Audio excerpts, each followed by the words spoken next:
Hello everyone, I'm Elizabeth Shaw and this channel is all about the narcissistic personality disorder. To give you more understanding of the disorder, what you've been through and different ways to recover from narcissistic abuse and handle those narcissistic people that might still be in your life if you can't go no contact. This video is about things that happen to your mind whilst in a narcissistic relationship and how to recover. Basically, no, you're not crazy. You've just been intoxicated by narcissist poisonous words. Most of the people that I have spoken with so far, including myself when I took that first step to reach out for help, often start a sentence with things like, "This is going to sound stupid, daft, silly, mad, crazy, unbelievable." Most people who have suffered at the hands of a narcissist, whether that was their parent, boss, friend, other family member or a partner, have started speaking out and started the sentences with those words. Unless they're further along in recovery, even then sometimes we slip up. You are far from alone in how you feel, and none of it sounds stupid, daft, or any of the others most of us lead with when we very first open up. Unfortunately, narcissistic abuse is very real in society, and when it's only emotional, psychological abuse is hard to see. Even when there is physical abuse too, with how the narcissist blame shifts or uses reactive abuse against us, it's hard to see clearly what's happening to us, and it's hard to trust and open up with people to start with. Sexual abuse is another that people find incredibly hard to open up about. You are not, and you never were, crazy. You just loved, cared, trusted and respected the toxic words of a narcissist. Narcissistic people that you never had the knowledge to understand who they are, what they do, to understand those red flags, or that they have a personality disorder and that this disorder exists. If they were your parents, you were raised to believe it to be normal. Then we end up accepting behaviour as normal that we should have never accepted. Yet often most adults who had a childhood being raised by a narcissist will say that something just didn't feel right. But how could a child know what that feeling was when they were being taught by the very person making them feel this way? Even having narcissistic partners, as they treat us so right at the beginning and then slowly infect our minds and take us down, our instincts speak, yet we don't know what they are telling us. So what exactly do they do to us? Emotional abuse is hard to see. There are some things that happen to people in emotionally abusive relationships. Now, emotional abuse is non-physical, yet some or a lot of physical abuse can occur in these relationships also. We know when we've been punched in the face, it hurts, it might leave a mark, we feel it and we see it, yet due to fear and intimidation, most still don't leave. Psychological abuse hurts us differently in the most unimaginable ways. We just don't see it happening, you just cannot see it. Yet you can feel something. Just like physical abuse, psychological abuse causes so much pain, yet mostly the confusion and the pain occur in our hearts, minds and soul. Both types of abuse leaving lots of side effects like anxiety, trauma bonding and CPTSD. The relationship usually starts with the narcissist wanting you all to themselves. This isn't always the case, depending on how many other partners the narcissist already has on the go. In most cases, though, when they're wanting you all to themselves, this is a major red flag. The very first stage, the love bombing stage, when they just cannot seem to get enough of you. With them treating you so well, you cannot get enough of them either, and who could blame you? Yet when you want to go out with friends, at first they might offer lifts to keep an eye on you, yet we believe they are just being kind. Then they might start to make us feel guilty for going, so we slowly stop going. further into the relationship, they will start with the arguments, the silent treatments, or the accusations, either before we go or when we get home. We end up cutting ourselves off from friends and family due to the fear of the narcissist reactions, or the narcissist triangulates with toxic words like, they don't like you anyway, or they talk about you behind your back, they said this about you, or your parents just use you, and the rest. They'll start arguments before family events or before special occasions. Then when you arrive, they'll be the life and the soul of the party whilst you're left hurt, angry and frustrated. They can then use this against you further down the line when they want to make out that you're crazy. When we become isolated, we lack the support system to help us see what's truly happening. Or if you have got people saying things in the beginning when the narcissist is treating you so right and they think something is off about them, the narcissist will go all out to make sure you cut them out of your life. Then when we do see, most of us, through our own pride, through guilt for not believing those who were right, fear of judgment, fear of being misunderstood or embarrassment, don't want to approach those very people who could help us. Worse still, with some narcissistic people, they will have all your friends and family on their side as flying monkeys or enablers, believing the narcissist and not you. Isolation is a major red flag for future awareness when you start dating again. Try reaching out to friends and family you've been isolated from. Good people who love and care will help. Reaching out online to support groups where you can speak with those who've lived it and understand you, to build up your confidence, connect with others, not feel so alone. You can make amazing online friends, then start getting back out into the real world. Not that online friends aren't real, but face-to-face people in person again. Use online support groups to make great friends. You might even end up meeting up with these great friends, but it also really truly helps build your confidence to start facing people in person again. It isn't easy to start, especially with anxiety. Learn your triggers so you know you.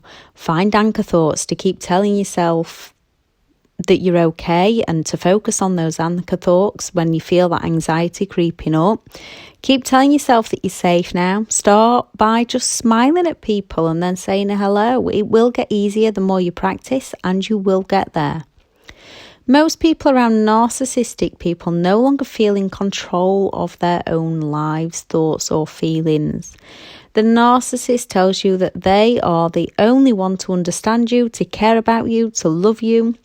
It's hard enough being isolated and feeling alone, lost in a world of thoughts that are no longer your own, all now based on the narcissist's reality, thanks to their toxic words. Yet the only or the main person you have for reality checks is the very person making you feel how you do. They then come at you with verbal attacks of you're insecure, you need help, no one will love you. And when we've been taken down mentally by these words, they cut deep. Our minds believe them, and we start to believe that something is wrong with us, and they help us to feel grateful that we have their help and support. When they play nice and use the words of, after all I do for you, when in reality, if you truly think about it, they do very, very little for us other than make our lives a living nightmare. Whilst we don't understand they are the ones that are taking us down, this puts the narcissist more in control of our minds. These toxic words chip away at our confidence, our self-worth, leaving us questioning our very own instincts, believing we are not lovable and should be grateful for the narcissist's negative, toxic love. Once you do start to see, writing it out helps a lot of people so they can start putting reality back into their own minds, creating their own thoughts and thinking for themselves again. Learning and understanding about the disorder so you know how you think and feel is far from crazy. You've just been manipulated by someone to feel that way so that they could keep control over you. Learning those insecurities were actually your instincts speaking out. Even though at the time you didn't know what they were telling you, now you know when your instincts are telling you something, even when you're not sure what it is. Trust it, as it's usually right. From one moment to the next, you just don't know who they are going to be, leaving us walking on eggshells around them, tiptoeing around the landmine in case we set them off. In reality, it's not us that sets them off. It's who they are. They set themselves off.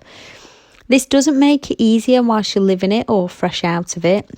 Yet after time, learning to understand that the nice and nasty side is who they are, and it's all to manipulate to get their own needs met. They do not care for other people's needs. It's all to distort our reality and our perceptions of them, all to train our minds to behave how they want, all to keep control over others as they don't truly know what they want out of life. They feed off others. Why, no matter what you try, it will never be right. They train our minds to doubt our thoughts, to question our abilities, to fear being open and ourselves around others, to be scared of what people would think of us, worrying about offending other people, worrying about other people's reactions for just being ourselves. Learning or creating yourself to be exactly who you want to be, to rediscover your own thinking abilities, removing self-doubt from your mind. With good intentions, there is no wrong way or right way to live your life. There is only your way. It's better to do your best and miss than do nothing at all. We are all survivors. We are all still here. Good people will understand you, forgive innocent mistakes. Those who don't are not the people for you. Anger and resentment. Anger is normal. Whilst you're still in anger, use it to motivate you to make you better, not bitter. As humans, natural coping mechanism in times of need, we can turn to fight, flight, freeze, or fawn. Most of us fall into at least one of these whilst in a narcissistic relationship of any kind. Sometimes we go through all four during the relationship. These are vital human instincts to protect us when in danger. Around narcissists, we are unwittingly putting ourselves in danger. Our instincts know, our natural coping mechanisms know, yet we just can't see it. Due to their many manipulation tactics from silent treatment, provoking, blame shifting, projection and gaslighting, this leads our natural defense mechanisms to be used constantly, and over a prolonged period of time, it can be damaging on who we are. It's there to help us in a moment, not long term. Some of us may have fought back. The narcissist then twists this so we doubt ourselves. They will provoke you to bring the worst out in you so they can blame it all on you. As you're a good, caring person, you then feel guilty and do all you can to make it up to them for what they did. When you realise that they did it, it can make you angry. Taking flight, finally having enough, walking away, going no contact. Yet again, to most of us, this feels mean. As how many times has it hurt to be on the receiving end of the silent treatments, the disappearing acts? We all know it cuts deep. We all know it hurts. We all have empathy to care, so feel guilty or like we're turning into them when we start saving ourselves. We are not. There is a massive difference. Narcissists use the disappearing act or the silent treatments to punish you. They don't care for you. They just want to cause you pain, so you beg and plead to end that emotional pain and give in to their demands. Then, when they feel like it, that nice act comes out, making us believe it was our fault. It was never your fault. When we do it, when we go no contact, it's not to hurt them, it's for our own sanity, to help us break free from those who just seek to harm us. Freeze, when we pause, when we cannot move no matter how much we want to. Most of us have been on the receiving end of the narcissist stare, that cold darkness, the empty soul. When you look straight at it the first time, or when you first see it, it literally sends shivers down your spine, and most of us freeze. I know the first time I saw it, I froze on the spot. You know something bad's going to happen, yet you just cannot move. Over time, this passes, and some of us learn to get out of there or leave just before the eyes go. When looking back, it might feel stupid for letting ourselves get in that deep, for not walking away sooner. You cannot change what you did not know. This isn't your fault. It didn't start with you. It will not end with you. Then comes the fun, where we just give up on ourselves and give up, completely lost, often depressed, anxious, hurting, feeling like we've nowhere to go, no one to turn to, and we just do as we are told. Most of us just don't see or understand what's happening. And then it can be one thing, one moment, one light bulb, or it can be a few. We start to rise, to know we need out and do our best to get out safely. Then once we are out, might come the anger. That anger might hit, the hatred, the resentment, not to all but to most survivors. Or they leave us and they walk away from children to move straight in with someone new and their children, playing happy families. They might start smear campaigns or dragging the family through the courts. And you can see that they are lying through their teeth. Yet you're still hurting and you're still healing. So anger towards them for the way they are treating you, the way they treat the children, the fact that they simply do not care. Anger towards ourselves that we didn't see it sooner, that we didn't leave when we should. Resentment that they've stolen so many years and so many memories as they were all lies. Resentment that they just move on without a care, and still they might come at you with endless games. Holding on to that anger and resentment, all those negative thoughts and experiences, keeps our minds locked in the past. When we don't truly let go and release all the pain, we carry the story into the present and our future. Those memories and the pain, it stays with us. It ends up still keeping us negatively attached to them. It's extremely hard to let go of anger and resentment, especially when you've been hurt so badly. When you've been duped, sold a dream that never came true and delivered a living nightmare. If you have or do feel anger and resentment, you're not alone. Now, one thing you can do is start using the anger or resentment to make you better, not bitter. Once you've worked through all the self-blame and self-doubt, you might start blaming them. You are not to blame, yet playing the blame game is dangerous. Lose the self-blame, accept the things you did or did not do. Remember, at the time you made those choices, your intentions were good. Hindsight is a wonderful thing. Pass responsibility back to the rightful owner for the part that they played. Then learn from it and grow from it. Learn the behaviours you are no longer willing to put with from others. Learn who you are and how you handle things. Learn from those errors in judgment. Letting go of the pain, the frustration, the anger and resentment of a narcissistic person from your past isn't easy. However, it's the best thing you'll ever do. Negative feelings, as you'll already most likely know from being around a narcissist, has a negative impact on your emotional and physical health, causing all sorts of health problems. If you're at the start, you might not be ready to heal or deal with this. That's normal. You're not alone in this. When you're ready, you can and you will do it for you. First comes forgiveness, and that first lot of forgiveness needs to purely be for yourself. You need to forgive yourself. We need to forgive ourselves for accepting behaviour that we should not have, for trusting our instincts, for not trusting our instincts, reacting, bringing out our ugly side. No one is perfect, and that's what makes us human.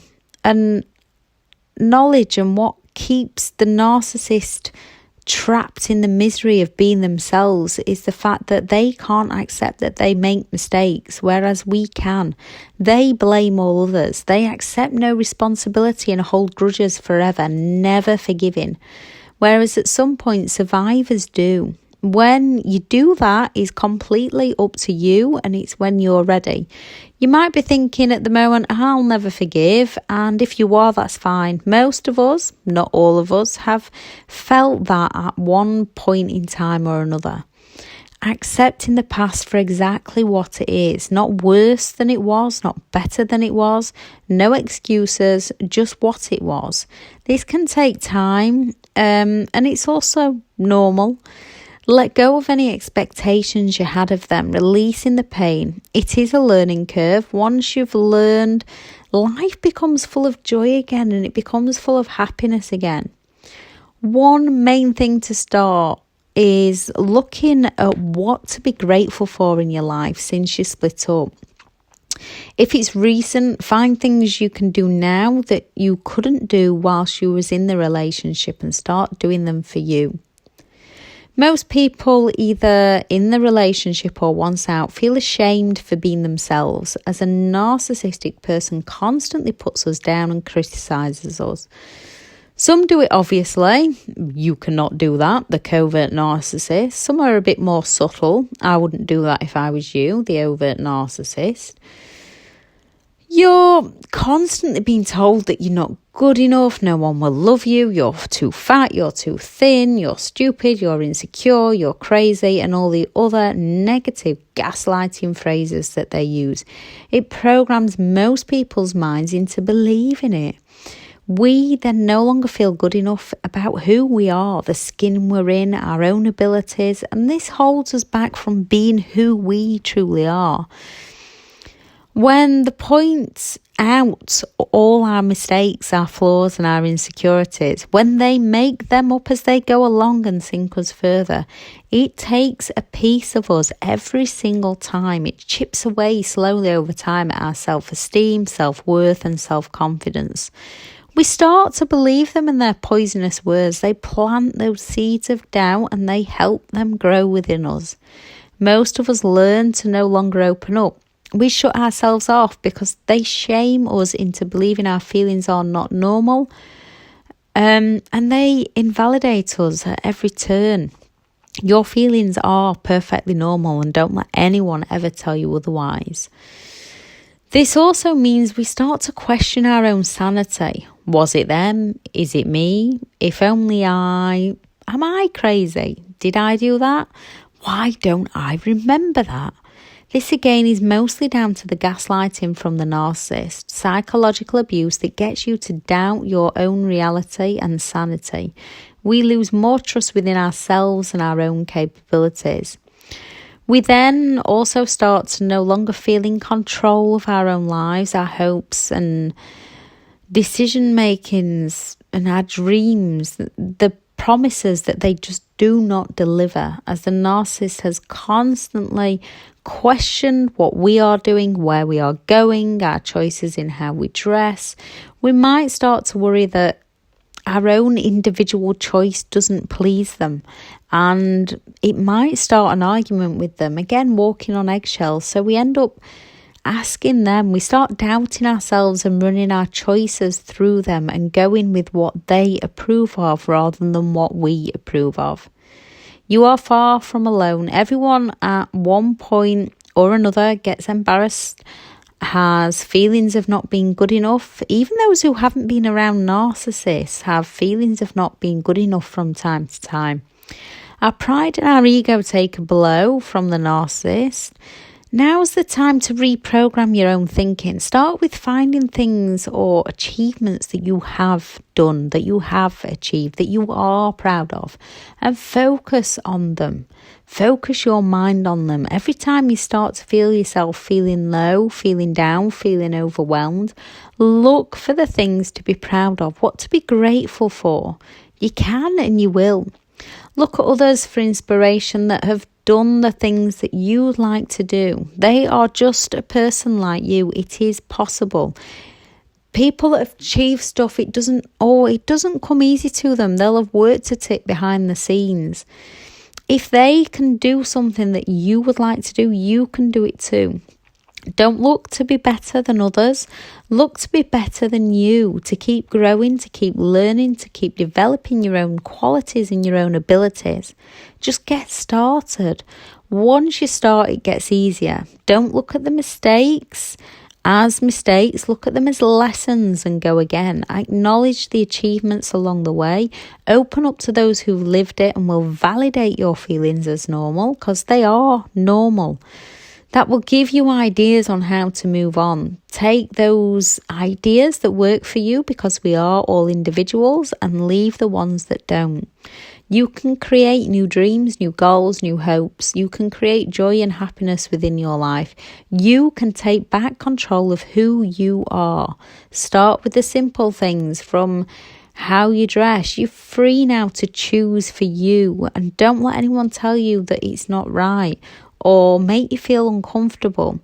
Those who do, the problem is with them, not you. Feel good, feel happy in the clothes that you are in. Dress like you and show up as you. You have to feel comfortable with your own choices. With good intentions, do what is right for you. Choose what you want to watch, where you want to go. Take back your decision-making skills. You have them. Take back your thinking. Your thoughts for you. Take back control and simply be who you want to be for you. You can be kind to yourself first. There is nothing wrong with being kind to yourself first. You are a kind-hearted, loving, caring, empathetic, genuine person. But sometimes you need to put that into yourself first to create the best possible version of you, and then you will give the best of you to the right people, rather than giving the best of you to the wrong people that just take you down and take advantage of you. Be who you want to be.